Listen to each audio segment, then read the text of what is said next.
भगवान श्री जगन्नाथपुरी की रथ यात्रा। लेखक स्वामी तनिष्ठानंद। श्री क्षेत्र जगन्नाथपुरी प्राचीन काल से भारतवर्ष में जगन्नाथपुरी श्री क्षेत्र तीर्थ यात्रा का महत्वपूर्ण स्थान है। भारत के पवित्र तीर्थ स्थलों में एक जगन्नाथपुरी भी है। चारों धामों में यह दिव्य धाम है। ओडिशा राज्य की राजधानी भुवनेश्वर से 60 किलोमीटर दूर समुद्र के किनारे पर यह क्षेत्र स्थित है। पुरी का मुख्य आकर्षण श्री जगन्नाथ मंदिर है। यहां पर श्री जगन्नाथ देव भ्राता बलराम तथा भगिनी सुभद्रा के साथ विराजमान हैं। सदियों से पुरी क्षेत्र को शंख क्षेत्र, क्योंकि इस क्षेत्र की आकृति शंख के समान है, नीलगिरी, नीलाद्री, नीलाचल, पुरुषोत्तम क्षेत्र, श्री क्षेत्र, जगन्नाथ धाम, जगन्नाथपुरी आदि नामों से जाना जाता है। मत्स्य पुराण, कुर्म पुराण, स्कंद पुराण, ब्रह्म पुराण, नारद पुराण, पद्म पुराण, कपिल संहिता एवं उड़िया साहित्य में नीलाद्रि महोदय, पुरी तथा भगवान जगन्नाथ के मंदिर के निर्माण का वर्णन आता है। दारू ब्रह्म जगन्नाथ जी का उल्लेख ऋग्वेद 10:155-3 में भी मिलता है। यहां तक कि रामायण और महाभारत में भी जगन्नाथ मंदिर के संदर्भ हैं। माना जाता है कि महाभारत के पांडवों ने भी यहां आकर जगन्नाथ जी की पूजा की थी। श्री जगन्नाथ पहले नीलमाधव के नाम से पूजे जाते थे। बौद्धों के ग्रंथ में भी पुरी का उल्लेख मिलता है। यहां आदि शंकराचार्य, वैष्णवों के 4 आचार्य, रामानुजाचार्य, विष्णु स्वामी, निम्बकाचार्य तथा माधवाचार्य भी आए थे और उन लोगों ने अपने मत का यहां प्रचार किया। गुरु नानक देव भी यहां आए थे। किसी किसी का यह भी कहना है कि इस्लाम के मोहम्मद पैगंबर तथा ईसाइयों के भगवान ईसा मसीह भी यहां पधारे थे। यह श्री चैतन्य देव की तो लीला भूमि ही रही है। 810 में आदि शंकराचार्य पुरी आए और उन्होंने वहां गोवर्धन मठ, उनके द्वारा स्थापित 4 मठों में से एक मठ की स्थापना की। कहते हैं कि भगवान विष्णु पुरी धाम में अन्न ग्रहण, रामेश्वर में स्नान, द्वारका में शयन और बद्रीनाथ में ध्यान करते हैं। मंदिर का इतिहास। वर्तमान मंदिर के निर्माण का कार्य का आरंभ गंग वंश के कलिंग राजा अनंत वर्मन चोड़गंग देव ने 12वीं सदी में कराया था। मंदिर के जगमोहन और विमान भाग इनके शासनकाल सन 1078 से 1148 के दौरान बने थे। फिर सन 1197 में जाकर उड़िया शासक अनंग भीमदेव ने इस मंदिर को वर्तमान रूप दिया था। मंदिर में जगन्नाथ अर्चना सन 1558 तक होती रही। इस वर्ष अफगान जनरल काला पहाड़ ने उड़ीसा पर हमला किया और मूर्तियां तथा मंदिर के भाग ध्वंस किए और पूजा बंद करा दी। विग्रहों को गुप्त रूप से चिल्का झील स्थित एक द्वीप में रखा गया। बाद में रामचंद्र देव के खुर्दा में स्वतंत्र राज्य स्थापित करने पर मंदिर और इसकी मूर्तियों की पुनर्स्थापना हुई। मुगलों से बचाकर मंदिर की सुव्यवस्था करने में नागपुर के महाराजा रघुजी भोसले की बड़ी भूमिका है। मुगलों के बाद सन 1760 में मराठों का राज्य आया। हिंदू होने के कारण श्री जगन्नाथ जी पर उनकी बहुत श्रद्धा थी। उन्होंने मंदिर तथा यात्रियों के लिए सुविधा प्रदान की। वे बहुत सा धन इस कार्य के लिए प्रतिवर्ष देते थे। उन्होंने बहुत बड़ी भूमि मंदिर का खर्च चलाने के लिए दान भी दी थी। वे सभी स्थानीय रीति रिवाजों, परंपराओं तथा विधि का सम्मान करते थे। यही कारण है कि उनके शासनकाल में यात्रियों की संख्या में बहुत वृद्धि हुई थी। सन 1790 में मराठों ने बंगाल को जोड़ने वाली प्रसिद्ध जगन्नाथ सड़क बनवाई। मराठों के कार्यकाल में मंदिर के कामकाज की देखरेख खुर्दा के राजा किया करते थे। सन 1803 में अंग्रेजों का शासन आया। तब पुरी के महाराजा मंदिर की व्यवस्था देखते रहे। उनके शासनकाल में रेल लाइन बिछाई गई। अब सन 1960 से उसकी देखभाल शासन से नियुक्त अधिकारी करता है। मंदिर की स्थापत्य कला। श्री जगन्नाथ मंदिर 4 लाख वर्ग फुट क्षेत्र में फैला 10.7 एकड़ में है और 20 फुट ऊंची दीवारों से घिरा हुआ है। यह मंदिर स्थापत्य कला की कलिंग शैली से बना है।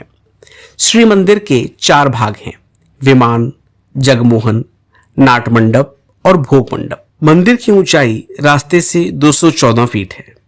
मंदिर का मुख्य ढांचा 65 मीटर ऊंचे पाषाण के चबूतरे पर बना है, जिसके भीतर गर्भगृह में रत्नवेदी 16 फीट लंबी, 13 फीट चौड़ी और 4 फीट ऊंची पर बाएं से दाएं श्री बलभद्र जी, श्री सुभद्रा जी, श्री जगन्नाथ जी और सुदर्शन चक्र की काष्ठ मूर्तियां स्थापित हैं। उस रत्नवेदी की परिक्रमा करने हेतु मार्ग है। जगन्नाथ जी की बाईं ओर धातु मूर्ति के रूप में भूदेवी सरस्वती और दाहिनी ओर श्रीदेवी लक्ष्मी विराजमान है। मंदिर के शिखर पर अष्ट धातुओं से बना सुदर्शन चक्र नील चक्र है। वह लगभग 36 फीट ऊंचा है। उसके ऊपर ध्वजा पताका निरंतर लहराती रहती है। पताका प्रतिदिन परिवर्तित की जाती है, जिससे पतित पावन कहते हैं। मंदिर के चारों दिशाओं में 4 द्वार हैं। पूर्व दिशा में सिंह द्वार, दक्षिण दिशा में अश्व द्वार, पश्चिम दिशा में हाथी द्वार और उत्तर दिशा में व्याघ्र द्वार है। मुख्य सिंह द्वार के सामने 36 फीट ऊंचा एक पत्थर का विशाल स्तंभ है, जिसे अरुण स्तंभ कहते हैं, जिसे मराठों ने कोणार्क से लाया था। उस स्तंभ के ऊपर सूर्यदेव प्रार्थना करने की मुद्रा में विराजमान है। सिंह द्वार में अंदर जाते ही बाईं ओर एक छोटा सा जगन्नाथ जी पतित पावन का मंदिर है, जिसका दर्शन रास्ते से कोई भी कर सकता है। उसके बाद 22 सीढ़ियां पार करनी होती हैं। तब भगवान नरसिंह, विमला देवी, लक्ष्मी देवी के मंदिरों जैसे छोटे छोटे करीब 120 मंदिरों से घिरा मुख्य मंदिर आता है। मंदिर बलुआ पत्थर सैंडस्टोन से देउल शैली में बना है। मंदिर प्रांगण में ही भगवान के भोग हेतु एक विशाल रसोई घर है, जहां पर शास्त्रीय पद्धति से 56 तरह के अन्न भोग मिट्टी के घड़ों में पकाए जाते हैं। इस पाकशाला में एक बार में 65 मिनट के भीतर 10,000 लोगों का प्रसाद बन सकता है। विमला देवी का मंदिर शक्तिपीठ कहलाता है, जहां भगवती सती के चरण गिरे थे। जगन्नाथ जी को भोग लगाने के बाद उसे विमला देवी को भी दिखाया जाता है, तभी उसे महाप्रसाद कहते हैं। भगवान के भोग रसोई की देखभाल लक्ष्मी देवी करती हैं। भगवान जगन्नाथ जी का आविर्भाव। पुराणों के अनुसार सावर राजा, आदिवासी राजा विश्ववसु भगवान जगन्नाथ जी की नीलमाधव के रूप में पूजा करते थे। कलिंग के राजा इंद्रधुम्न ने इस गुप्त देवता के विषय में सुना था। उन्होंने विद्यापति ब्राह्मण को देवता की खोज में भेजा। कठोर परिश्रम तथा युति से विद्यापति नीलमाधव भगवान को खोजने में सफल हुए, किंतु राजा इंद्रधुम्न को देवता के दर्शन न हो सके। भगवान के दर्शन की उनकी तीव्र इच्छा के कारण उन्हें दिव्य स्वप्न में नीलमाधव के दर्शन प्राप्त हुए। इस स्वप्न में राजा को आदेश मिला कि वे भगवान विष्णु के रूप में श्री जगन्नाथ देव की पूजा करें। समुद्र किनारे पर मिले नीम की लकड़ी से भगवान की मूर्ति बनवाने का निर्देश उन्हें स्वप्न में मिला। स्वप्न के अनुसार प्रत्यक्ष में राजा को समुद्र किनारे चक्र तीर्थ नामक स्थान पर नीम के तने प्राप्त हुए। राजा ने स्वर्ग के शिल्पकार विश्वकर्मा से भगवान की मूर्तियां बनाने की प्रार्थना की। राजा की प्रार्थना को विश्वकर्मा ने इस शर्त पर स्वीकार किया कि कार्य समाप्त होने तक कोई भी उन्हें परेशान नहीं करेगा तथा कार्य को गुप्त रूप से भी कोई नहीं देखेगा। विश्वकर्मा की इस शर्त को राजा ने स्वीकार कर लिया। विश्वकर्मा मूर्ति बनाने लगे।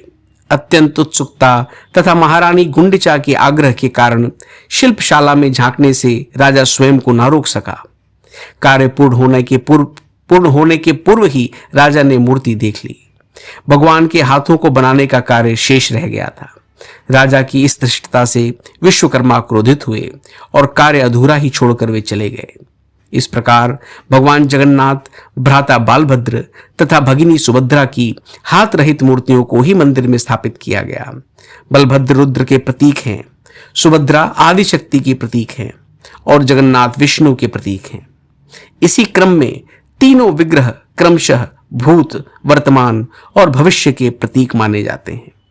सुदर्शन चक्र नारायण के प्रतीक माने जाते हैं। रथ यात्रा भगवान जगन्नाथ की सभी यात्राओं में सबसे प्रमुख और महत्वपूर्ण है रथ यात्रा उत्सव, जो सारे विश्व में लोकप्रिय है। रथ यात्रा में पारंपरिक सद्भाव, सांस्कृतिक एकता और धार्मिक सहिष्णुता का अद्भुत समन्वय देखने को मिलता है।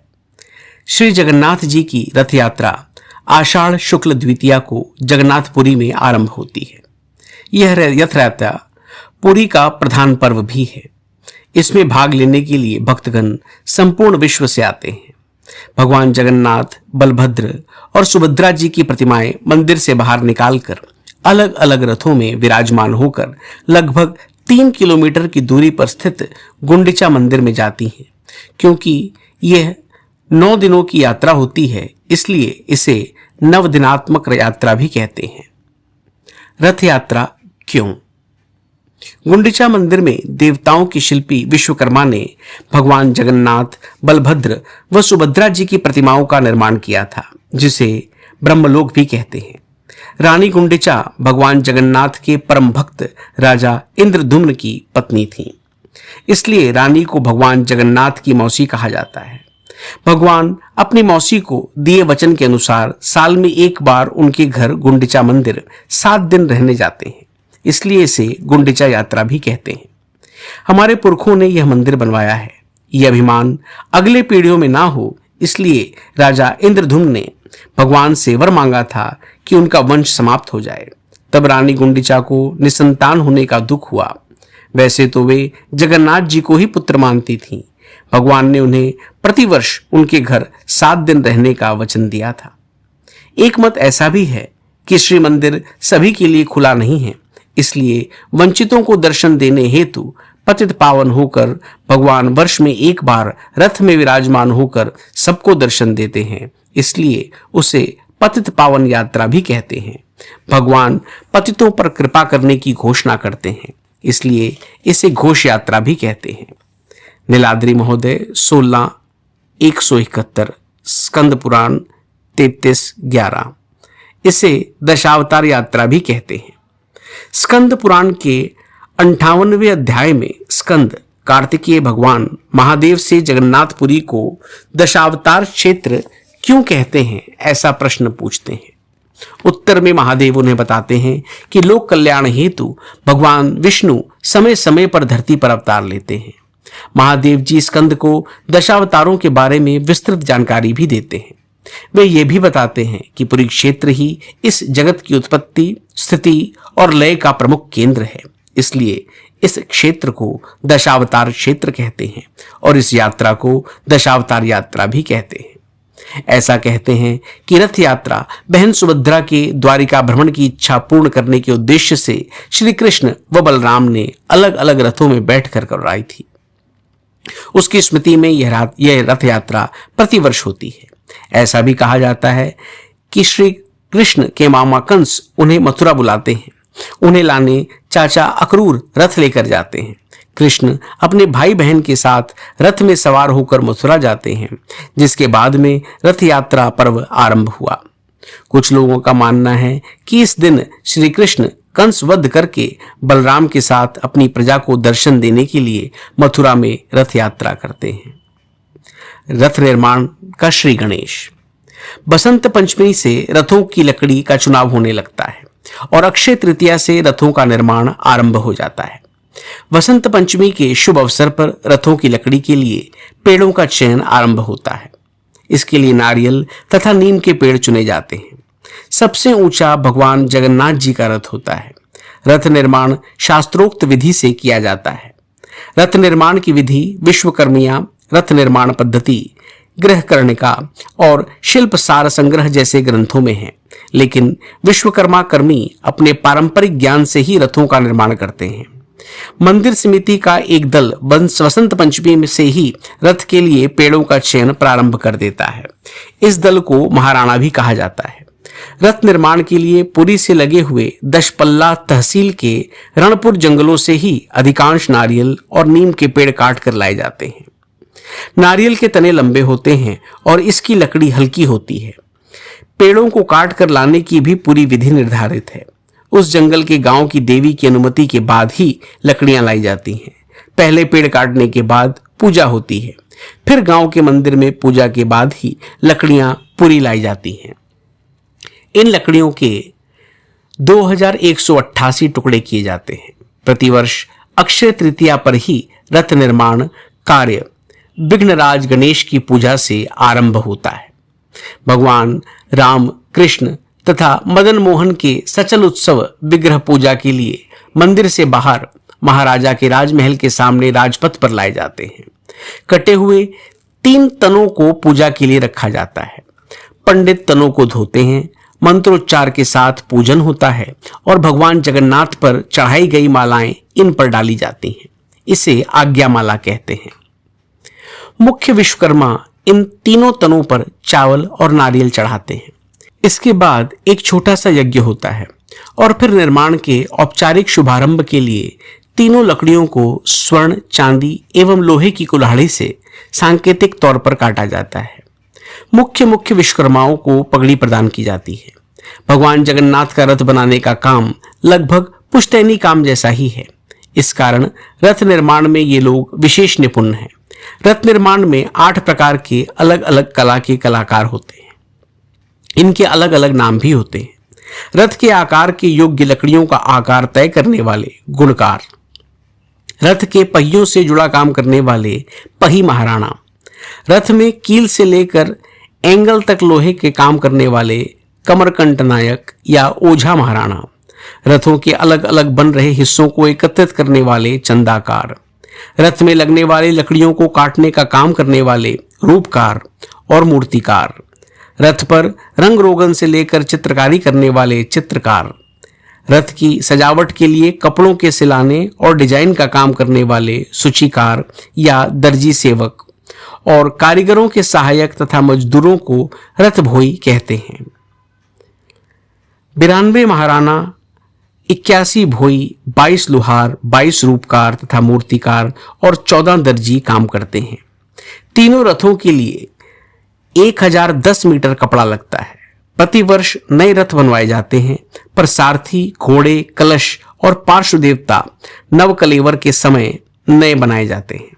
सामान्यतः जिस वर्ष 2 आषाढ़ मास पड़ते हैं, उसी वर्ष श्री जगन्नाथ जी का नवकलेवर पर्व पालित होता है। ये साधारणतः 8, 12 या 11 वर्षों बाद आता है।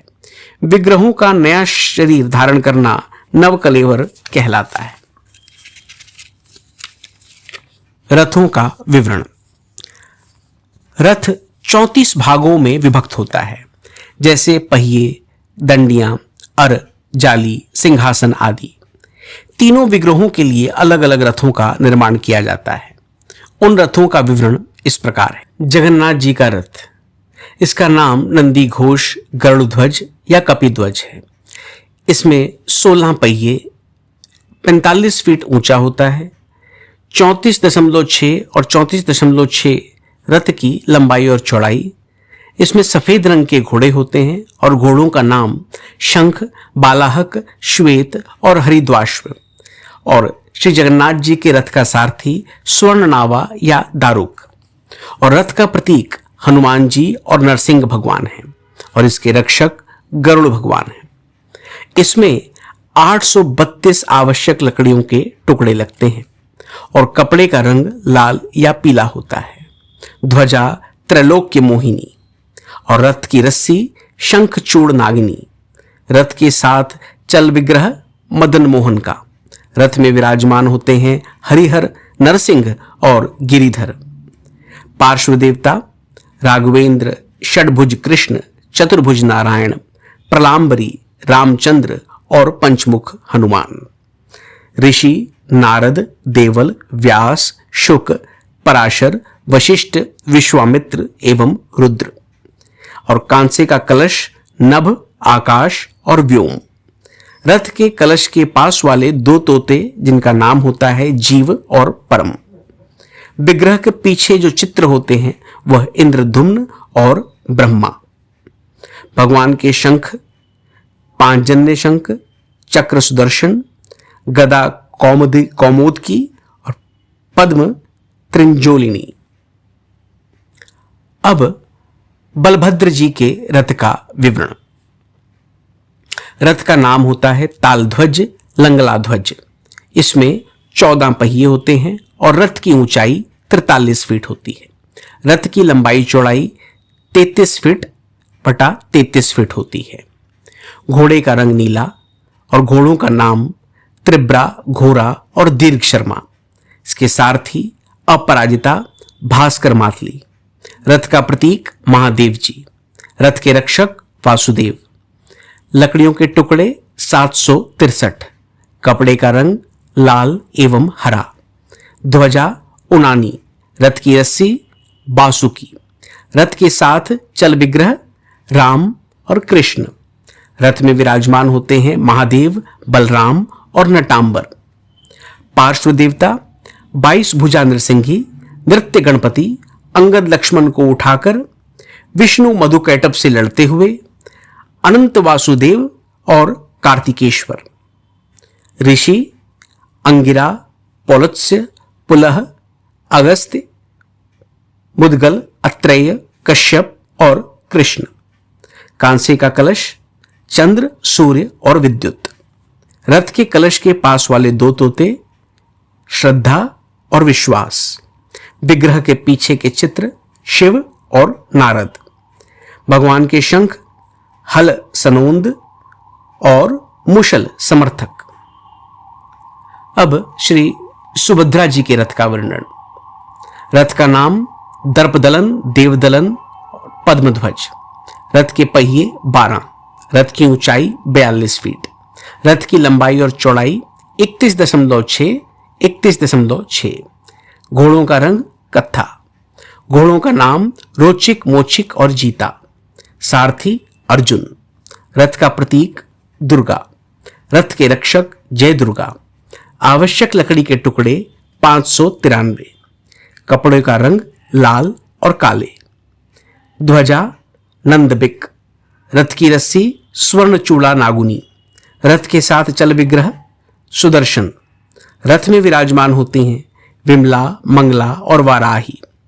पार्श्व देवता चामुंडा, कात्यायनी, हरचंडी, रामचंडी, अघोरा, कंटकाड़ी, बनदुर्गा। ऋषि भृगु, सुप्रभ, वज्र, श्रृंगी, ध्रुव और उलूक।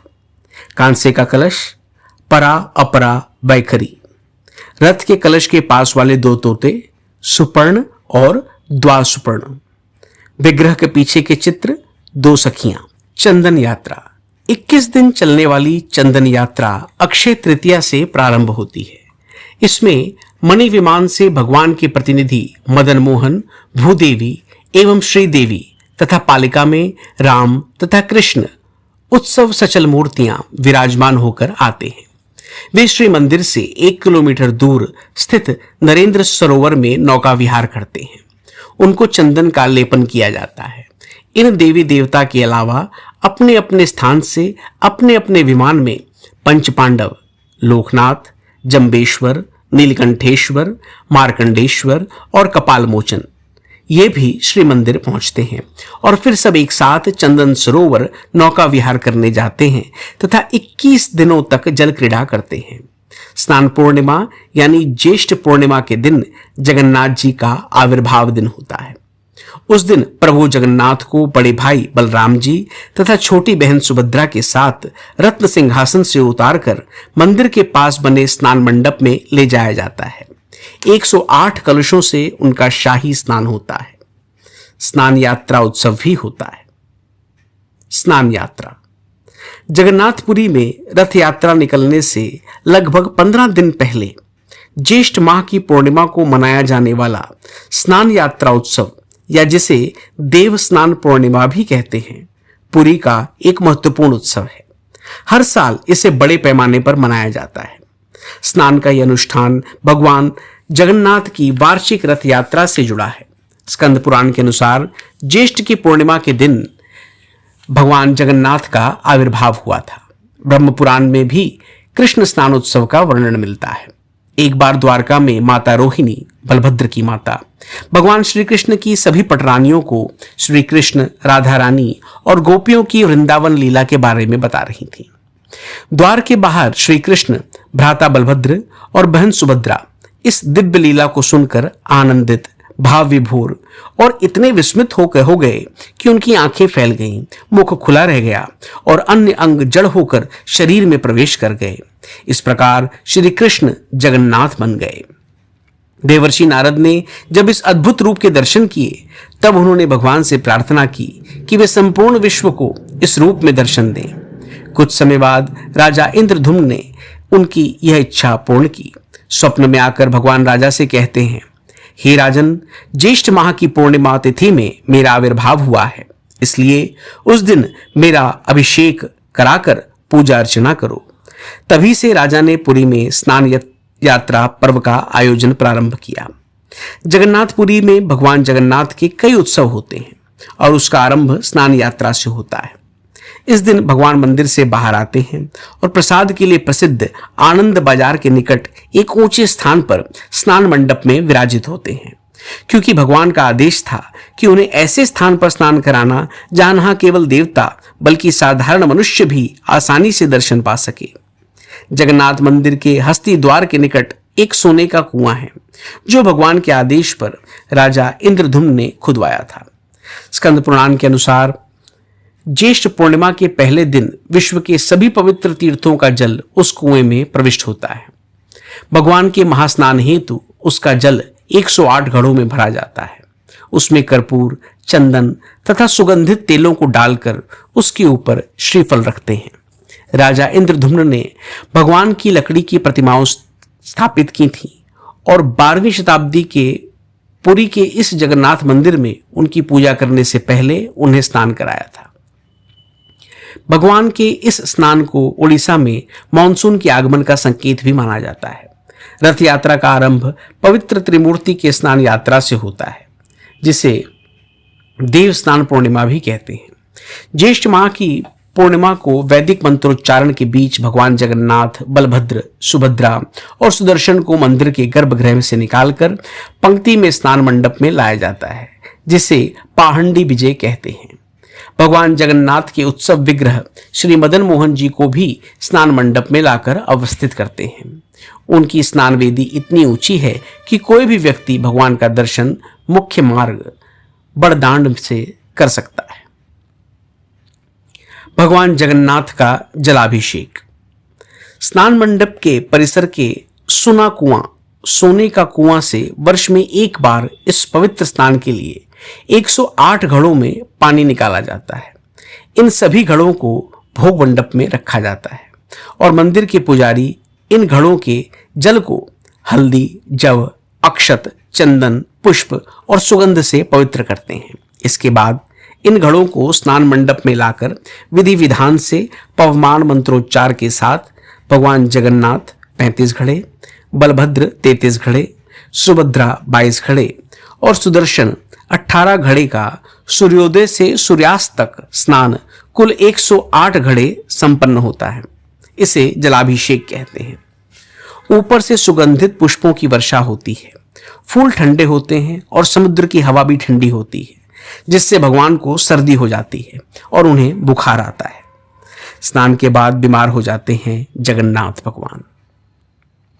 पौराणिक मान्यताओं के अनुसार अत्यधिक स्नान के कारण भगवान जगन्नाथ और दोनों भाई बहन बीमार पड़ जाते हैं।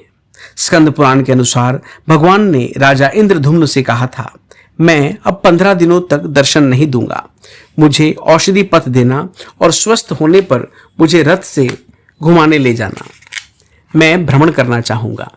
इसलिए भगवान को एकांतवास में रखा जाता है और राजवैद्य उनकी चिकित्सा करते हैं। एकांतवास में करीब 15 दिनों तक गुप्त सेवा होती है। 15 दिनों तक आराम करने के बाद, जिसे अनसर कहते हैं, भगवान एवं उनके भाई बहन जैसे ही स्वस्थ होते हैं, उनका दिव्य श्रृंगार किया जाता है। इसके बाद वे अपने अपने रथों में सवार होकर 8 दिनों के लिए अपनी मौसी के घर गुंडीचा मंदिर जाते हैं। स्नान के बाद 15 दिन भगवान जब दर्शन नहीं देते, तब भक्त उनके पटचित्र का दर्शन करते हैं। रथ यात्रा के पहले दिन भगवान के दर्शन होते हैं, जिसे नव यौवन दर्शन कहते हैं। चैतन्य महाप्रभु ने अपने संन्यास के बाद अधिकांश समय जगन्नाथपुरी में ही व्यतीत किया था। वे भी इन सभी उत्सवों में बड़े आनंद से सम्मिलित होते थे। जब 15 दिन जगन्नाथ जी के दर्शन नहीं होते तो उनकी व्याकुलता देख भगवान ने उन्हें अलारनाथ जाने को कहा, जहां भगवान विष्णु का चतुर्भुज विग्रह है। उनकी व्याकुलता के कारण वहां के पत्थरों पर उनके निशान पड़े हैं। गजवेश। स्नान के बाद शाम को भगवान जगन्नाथ और भ्राता बलभद्र को गजवेश, हाथी के वेश वाले पोशाकों से सुसज्जित किया जाता है और बहन सुभद्रा को कमल वाले पोशाक पहनाए जाते हैं।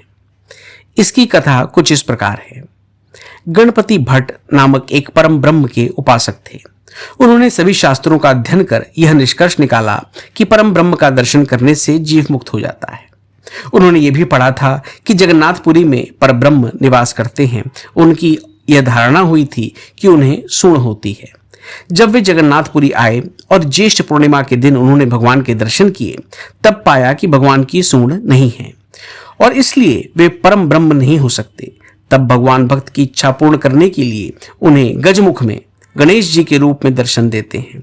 तब से स्नान यात्रा के दिन शाम को जगन्नाथ तथा बलभद्र को गजवेश और सुभद्रा को कमल का वेश धारण करवाते हैं। अनवसर। जब स्नान से उन्हें ज्वर आ जाता है तब 15 दिनों तक प्रभु जी को मंदिर में अलग रखा जाता है। इसे अनवसर काल कहते हैं। इन 15 दिनों की अवधि में महाप्रभु की गुप्त सेवा होती है। मंदिर के प्रमुख सेवकों और शाही वैद्यों के अलावा कोई दूसरा उन्हें नहीं देख सकता। स्नान के 5वें दिन फुलरी नामक जड़ी बूटियों के तेल का प्रयोग विग्रहों की चिकित्सा के लिए किया जाता है। इस काल में नियमित भोग तथा धूप रोक दिए जाते हैं। उन्हें विभिन्न फलों का रस तथा विभिन्न जड़ी बूटियों का अर्घ दिया जाता है। इस दौरान विग्रहों का पुनः रंग तथा आवश्यक मरम्मत करने उनका नवीनीकरण किया जाता है। 15 दिनों बाद भगवान स्वस्थ होकर कक्ष से बाहर निकलते हैं। नृत्योत्सव और नवयौवन। अनवसर काल में विग्रहों के केवल शरीर पर ही रंग चढ़ाया जाता है। रथ यात्रा के 2 दिन पहले यानी आषाढ़ मास की अमावस्या के दिन उनकी आंखें रंगाई जाती हैं, जिसे नेत्रोत्सव भी कहते हैं, और उसके दूसरे दिन भक्तों को वे दर्शन देते हैं, जिसे नवयौवन उत्सव कहते हैं। नवकलेवर उत्सव में भगवान जगन्नाथ, बलभद्र, सुभद्रा और सुदर्शन की पुरानी मूर्तियों को बदलकर नई मूर्तियां स्थापित की जाती हैं। अर्थात जगन्नाथ, बलभद्र, सुभद्रा और सुदर्शन पुराना शरीर त्याग कर नया शरीर धारण करते हैं। परंपरानुसार नवकलेवर का कार्य तब किया जाता है जब आषाढ़ मास अधिक मास होता है।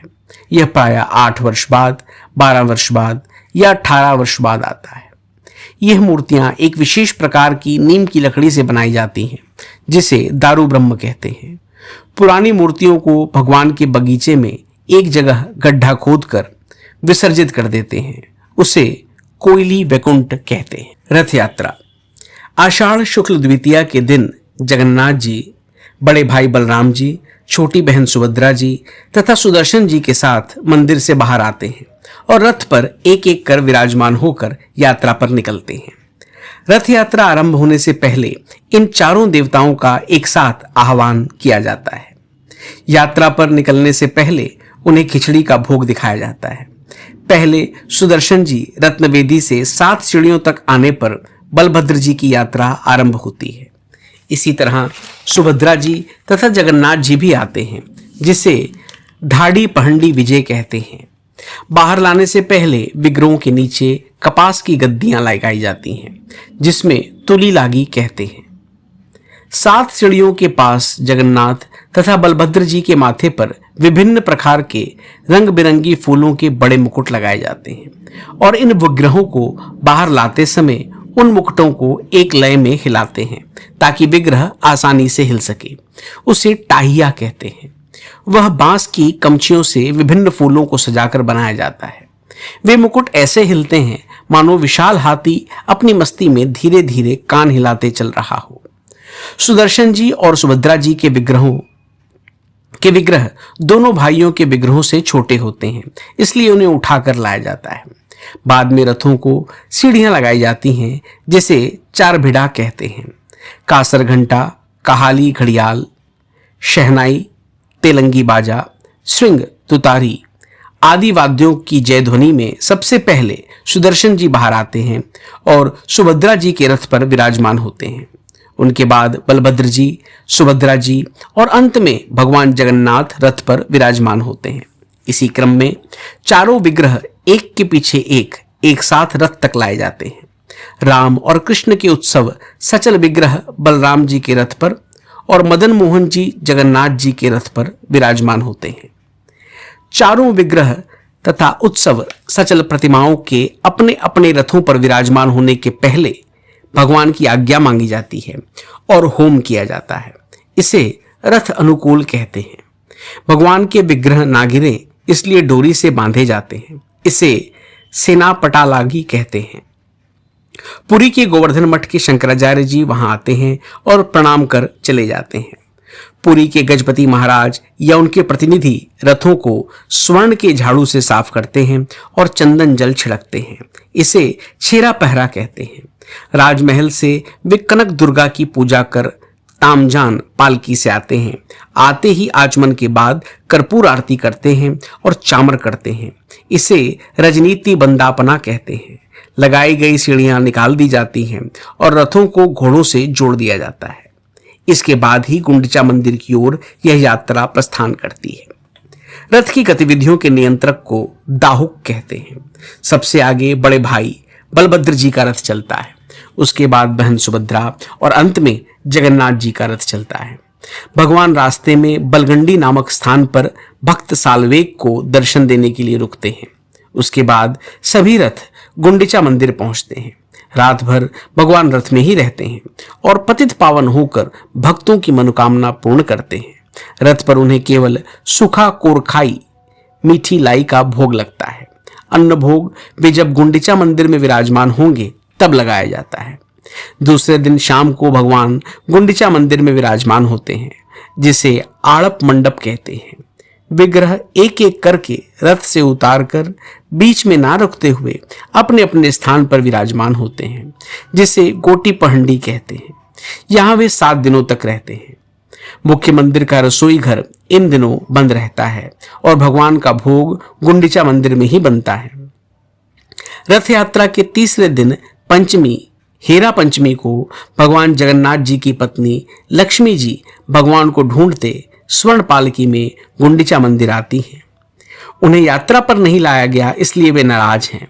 तब द्वैतापति भगवान की आज्ञा से गुंडिचा मंदिर के द्वार बंद कर देते हैं, जिसे लक्ष्मी जी नाराज होकर लौटते समय जगन्नाथ जी के रथ का पहिया तोड़ देती हैं, जिसे रथभंगा कहते हैं। उन दोनों की तब भेंट नहीं होती। लक्ष्मी जी भगवान को शीघ्र वापस लौटने को कहती हैं। भगवान जगन्नाथ उनके अनुरोध को स्वीकार करते हैं और माता लक्ष्मी को उनकी सहमति के रूप में एक माला, जिसे आज्ञा माला कहते हैं, भिजवा देते हैं। लक्ष्मी जी लौटते समय मुख्य मार्ग से नहीं जाती हैं।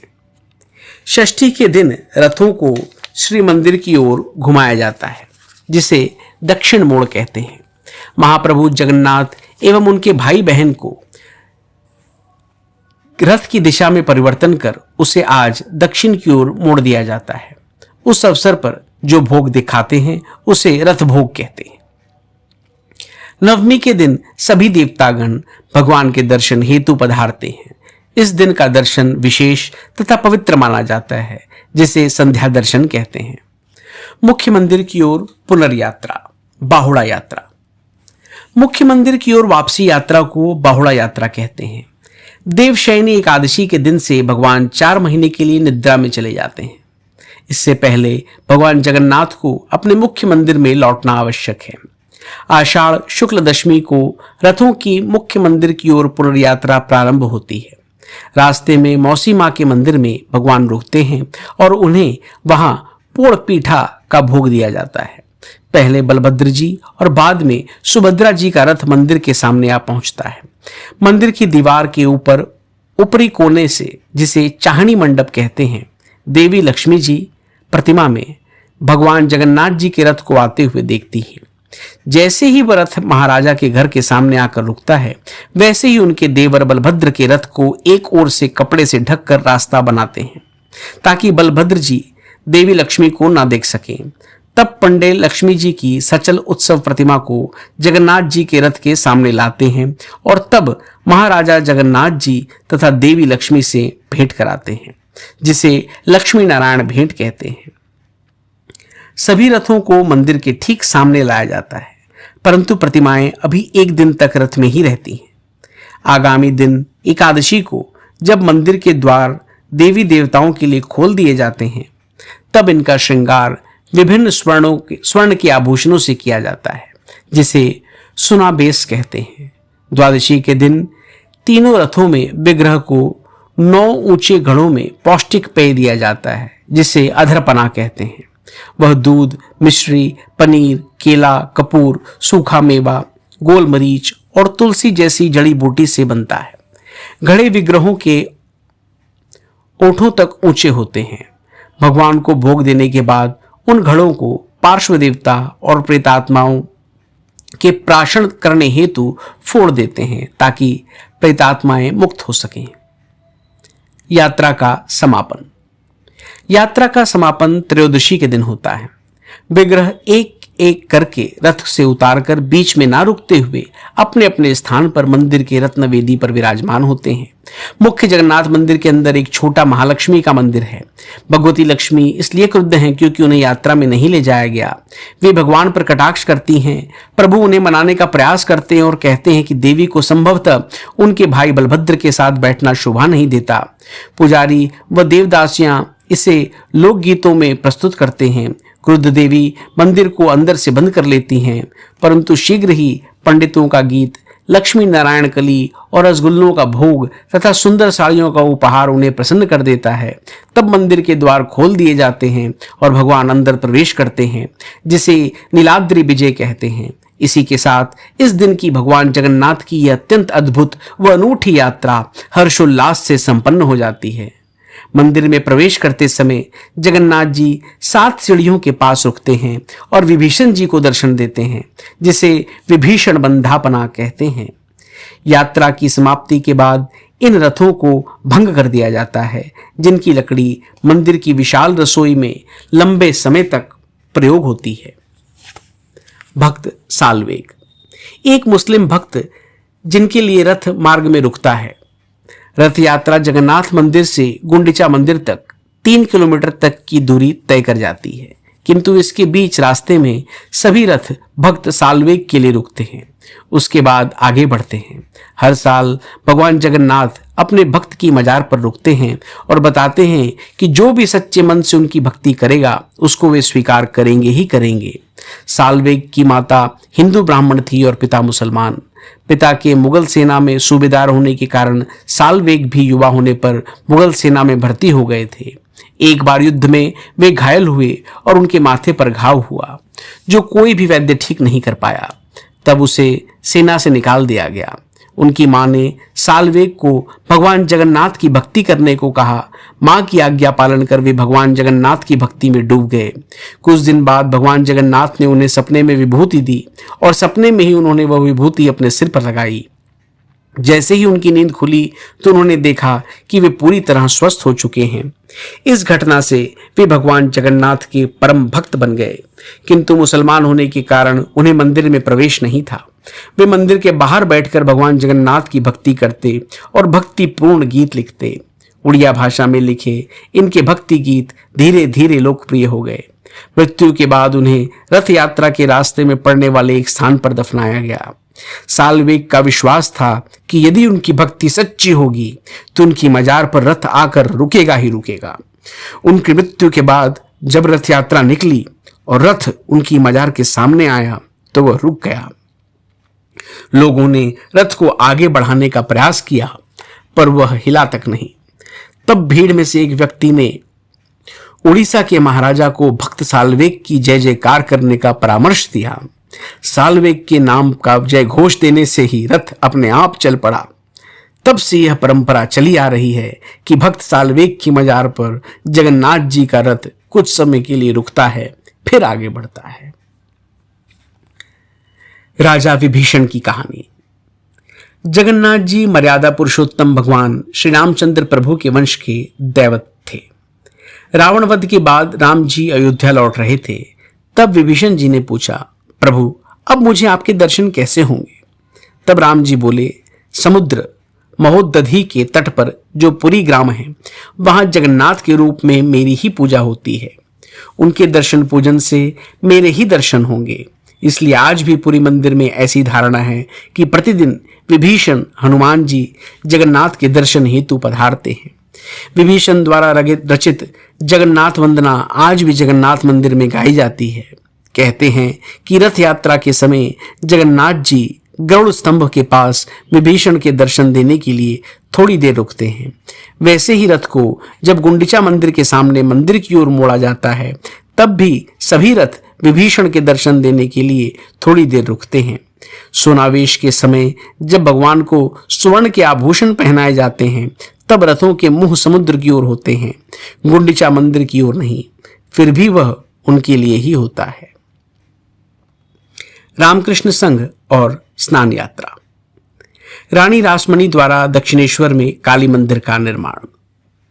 दक्षिणेश्वर के काली मंदिर में भवतारिणी की प्राण प्रतिष्ठा 31 मई 1855 स्नान यात्रा के दिन की गई थी। श्री जगदम्बा के प्रति दीर्घकाल से रानी के हृदय में जो भक्ति विराजमान थी, वो उस समय साकार होने को उन्मुख हो उठी। भागीरथी के तट पर विस्तृत जमीन खरीद कर उन्होंने बहुत धन व्यय करके नवरत्न परिशोभित विशाल मंदिर, देवोपवन तथा उसी से लगे हुए उद्यान का निर्माण प्रारंभ कर दिया। तब से लगातार सन 1855 तक देवी मंदिर के निर्माण कार्य को संपूर्ण रूप से समाप्त ना होते देखकर रानी अपने मन में यह सोचने लगी कि जीव अनिश्चित है। मंदिर के निर्माण में दीर्घ समय व्यतीत कर देने पर श्री जगदम्बा की प्रतिष्ठा के संकल्प को संभवतः वे अपने जीवन में पूर्ण ना कर सकेंगी।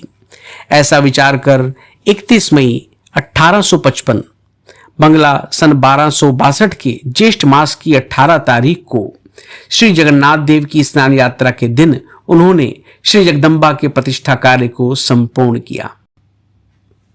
रामकृष्ण संघ के 6वें परमाध्यक्ष स्वामी विरजानंद का जन्म 10 जून 1873 स्नान यात्रा के दिन ही हुआ था।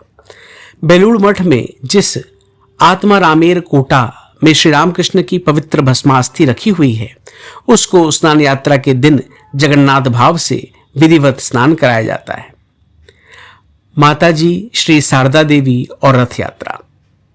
उद्बोधन कार्यालय कलकत्ता 15 जून 1912 को सरयू बाला देवी लिखती हैं, आज रथ यात्रा है। भूदेव ने रथ तैयार किया है। ठाकुर को रथ में बैठाने की तैयारी हो रही थी। गौरी माँ को आश्रम में विशेष काम था, इसलिए वे जल्दी विदा लेकर चली गई। सीढ़ी तक उनके साथ जाकर मैं माँ के पास लौट आई।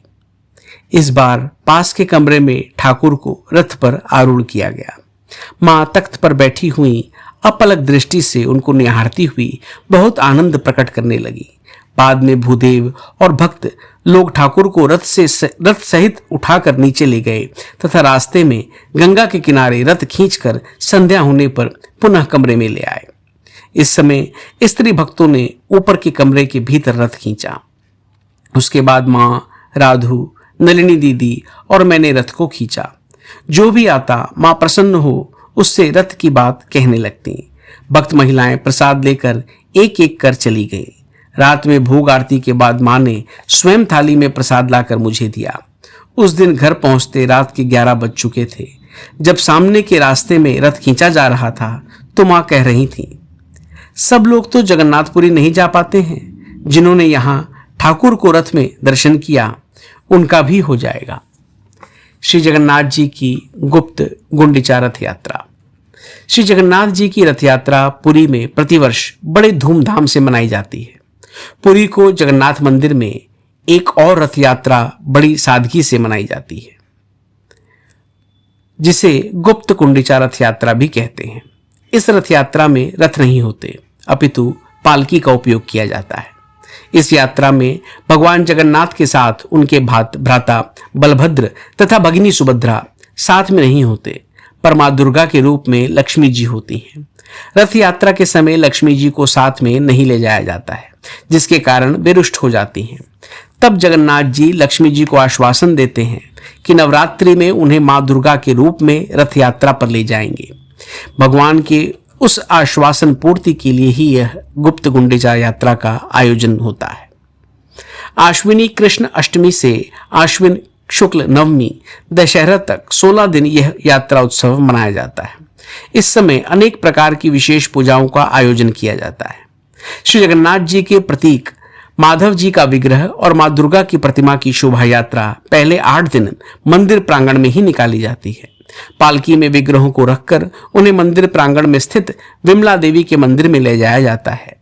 वहां उनकी परंपरानुसार पूजा होती है। अगले 8 दिन यानी आश्विन शुक्ल प्रतिपदा से नवमी तक रथाकृति विजय विमान विजय रथ नामक पालकी में दोनों विग्रह मंदिर से बाहर प्रातः भोग के बाद डोल मंडप शाही मोहल्ले में स्थित नारायणी मंदिर में ले जाए जाते हैं।